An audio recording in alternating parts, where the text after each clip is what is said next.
سەرڕای ئەوەی لە بودجێ ساڵی 2023 زۆربەی فەرمانبەرە گرێبەستەکانی عێراق بە هەمیشەیی کران، بەڵام 850 فەرمانبەری گرێبەستی شارەوانی کەرکووک لەو پرۆسەیە بێبەش کران و بۆ هۆیەوە ئەو فەرمانبەرانە گربوونەوەیکی ناڕزایەتیان ئەنجامدا. بڕۆ محافەزەکان تر هەمووی کتاب ئەمریان هاتۆتەوە بۆ تەسبیتکردن. ئایا ئێمە خەلەلەکە لەکوێیە؟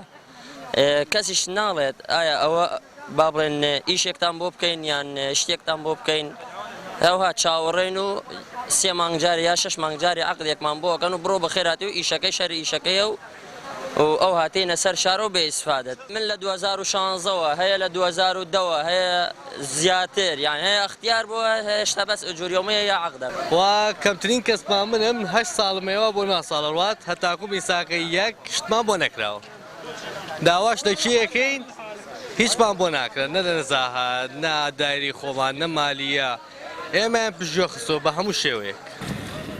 سەرڕای ئەوەی وەزارەتی شارەوانیەکانی عێراق بڕیاری بە هەمیشەییکردنی ئەو خاوەن گرێبەستانی نیشاندا کە لە 2019ەوە لە خزمەتی میریدان، بەڵام لە شوێن و سەرچاوی نەزانراوەوە بڕیارەکە گرفتی بۆ دروستکراوە و ئەمەش ئەو فەرمانبەرە دانەمەزراوانەی نیگەران کرد.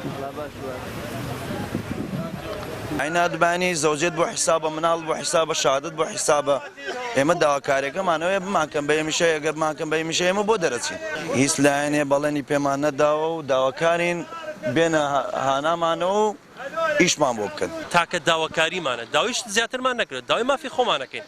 لە 2019 ئەم هاوڕێیانمان گشتمان لێرە بوو کراینە گرێبەست لە 2019 هەتا ئێستا هیچ جوابێکی شەفافێت نەبوو بۆمان.